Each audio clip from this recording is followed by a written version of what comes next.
ready for the rough.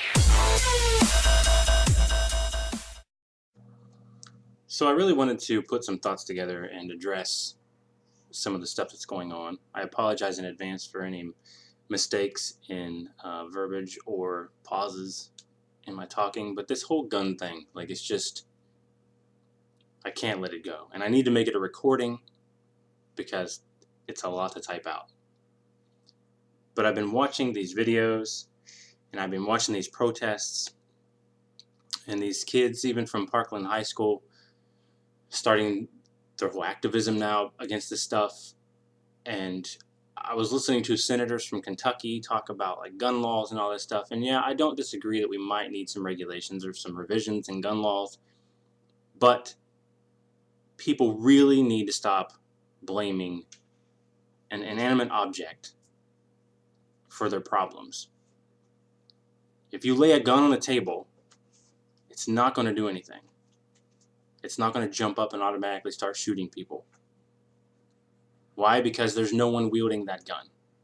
If you lay a gun in a crowd of people, it's not going to start shooting anyone.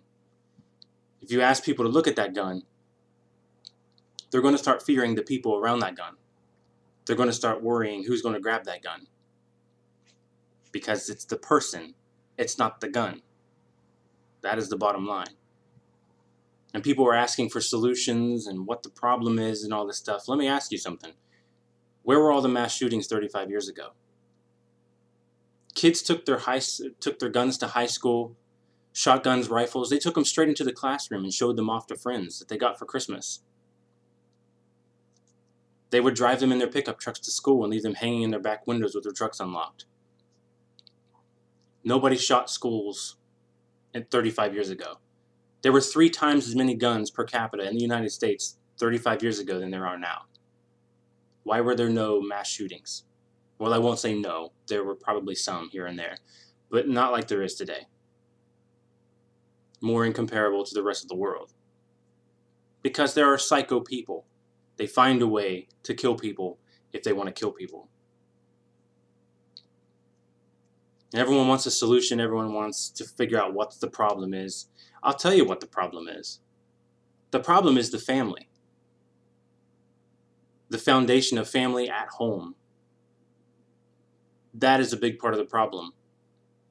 We can talk about mental illness and whatever else, but that all stems from something else. In the last 35 years, we've seen a ramp up of technology. Just since I was a teenager, I've seen the rise of computers and cell phones, smartphones. There was no internet. There was no popularity of Windows when I was a teenager. That stuff didn't hit until I was probably 13 years old. The computers had DOS. And then it had Windows for work groups. And then we had Windows 95, whatever else. It grew, it grew, it grew. We didn't have smartphones. We had brick phones that were the size of a car battery. Only the richest people had car phones or cell phones. But now everyone has a smartphone. The problem is the foundation of family at home, the nurturing of family. I guarantee you, if you have a family that goes home every night, has dinner together, sits down at a table, talks about their day, talks about the things that are bothering them, I guarantee you, that family that spends time together, none of them will freak out and shoot up a classroom or an office building. They take the time to know each other. They take the time to nurture each other.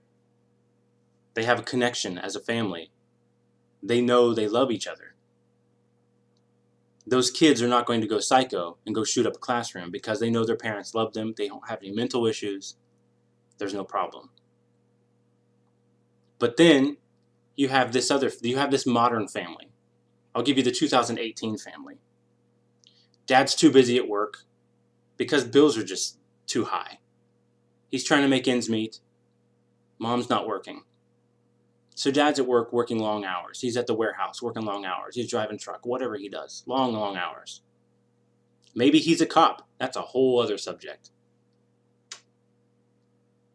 But dad's at work long hours. Mom's exhausted. She's cleaned the house all day. The kids came home from school. She's got an 11-year-old son, 16-year-old daughter. Mom's in the living room sitting on Facebook Messenger talking to her friends. She's just trying to get away from things. There's no connection. Dinner needs to be done. Her kids need dinner, so she orders a pizza. Nothing in the house. She orders the pizza. She goes on the couch. She talks on Facebook Messenger. The kids get the pizza, go to their bedrooms. The 11-year-old boy is in his bedroom playing Grand Theft Auto, shooting cops and running over people because that's the thing. It's Xbox. That's what he's going to be doing. He shouldn't even own that game. And I'm not directly blaming video games, because video games aren't the problem. It's the mentality. It's the fact that that little 11-year-old should not have a mature rated game. But it happens. Mortal Kombat, people ripping spines out of each other's backs and stuff. Games, killing, whatever. It's not the video game. It's the fact that he's being exposed to that, and he shouldn't be. But he's not the problem. The problem is the sister, the 16-year-old. She's going to be on Facebook talking too. She's going to be on Kik, Snapchat, whatever she's doing. It's probably some 45-year-old predator trying to get him to show him her breasts, or something, because that's people. That's society. There are bad people. But at the same time, you have this 16-year-old girl who's depressed because she doesn't have a connection with her family. She may dress gothy or whatever. Dark makeup, shaved head, maybe a piercing or something. So for that, she goes to school and gets made fun of. Because she just feels detached from everything. She just wants some attention from her family. But she feels alone and detached.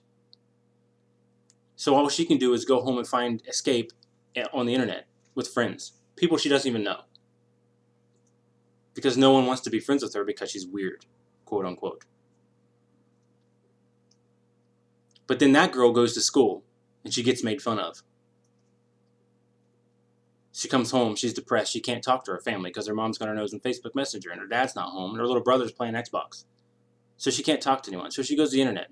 She's venting on Reddit or wherever she is. No one's paying attention to her, so she's got all this stuff boiling inside her. She's having suicidal thoughts, whatever.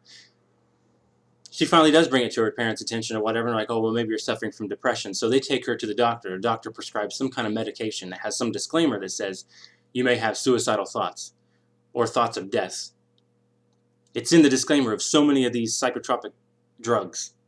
So they put her on this medication to get her off, to help her with her depression. She didn't need that. She just needed some nurturing from her family. So now her mind's getting filled with all kinds of chemicals, whatever. There's an imbalance in her brain.